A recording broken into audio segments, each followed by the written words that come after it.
On remarque que l'agneau apparaît pour la première fois au verset 9, après qu'il a été présenté en relation avec l'épouse. Je te montrerai l'épouse, la femme de l'agneau. Tout de suite après, nous retrouvons l'agneau au verset 14. La muraille de la ville avait 12 fondements et sur eux les 12 noms des 12 apôtres de l'agneau. Je ne vais pas m'étendre sur cette expression, les apôtres de l'agneau. Ces fondements portent l'inscription de l'agneau. Mais que représente cette muraille? Que symbolise-t-elle? Eh bien, beaucoup d'entre vous savent fort bien qu'un mur a pour fonction de préserver ou d'exclure tout en établissant une ligne de démarcation entre ce qui se trouve à l'intérieur et ce qui se trouve à l'extérieur. Ceci est inclus dans le mot témoignage, la muraille du témoignage. Nous sommes ici en présence d'une grande et haute muraille. Et quand on considère les dimensions de la muraille de cette ville, on s'aperçoit qu'elle est d'une étendue et d'une hauteur considérable.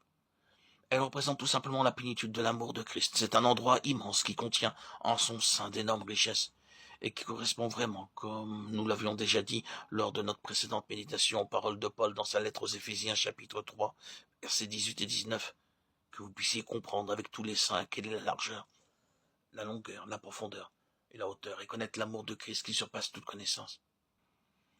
En fait, la muraille, c'est l'amour de Christ qui surpasse toute connaissance. Donc, une fois passé le stade de la typologie, du symbolisme ou du langage imagé, ce peuple racheté est l'incarnation de cet amour de Christ qui surpasse toute connaissance. La longueur nous ramène à l'éternité passée, au bien-aimé du Père, auquel celui-ci, dans son grand amour, a fait don d'un puissant héritage. Tout a été créé par lui et pour lui. Colossiens 1,16, Romains 11,36. Il est dit l'apôtre, l'héritier de toutes choses, Hébreux 1,2. Le bien-aimé, le premier-né du Père, et l'héritier de toutes choses, et il remplira de sa présence l'univers entier. Éphésiens 4,10. Le plan de Dieu consistait donc à rassembler toutes choses en Christ.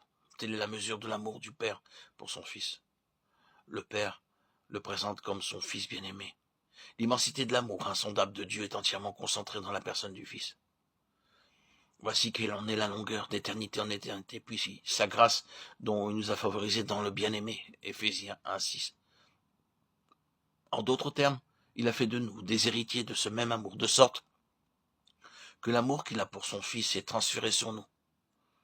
Nous avons été élus en lui, avant la fondation du monde, et cette élection se prolongera jusque dans les âges et les âges à venir. Voilà la longueur de son amour. La profondeur de cet amour s'exprime à travers la rédemption qui détruit le mal à la racine. La hauteur, c'est d'être assis avec lui dans les lieux célestes, Éphésiens 2,6. Et la largeur s'exprime dans ce quiconque de l'évangile de Jean. Dieu a tant aimé le monde qu'il a donné son Fils unique, afin que quiconque croit en lui ne périsse point, mais qu'il ait la vie éternelle. Jean 3,16. Voyez l'amour incomparable et universel de Christ, au sein duquel Dieu s'est finalement acquis un peuple. L'agneau est le fondement de tout et l'incarnation du grand amour rédempteur de Dieu. Et à la fin, il ne restera que ce témoignage rendu à la grandeur de l'amour de Dieu. Ce fondement est solide.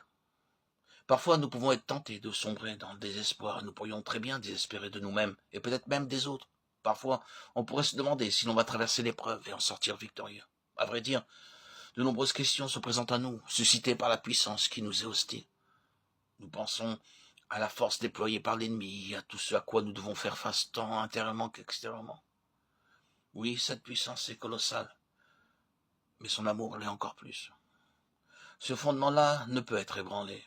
C'est un amour rédempteur, puissant, comme le suggère ce nom de l'agneau, un fondement inébranlable.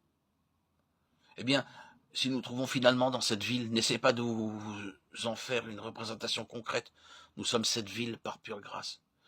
Si nous en faisons partie, nous ne pourrons que nous exclamer « Oh, combien son amour est puissant !»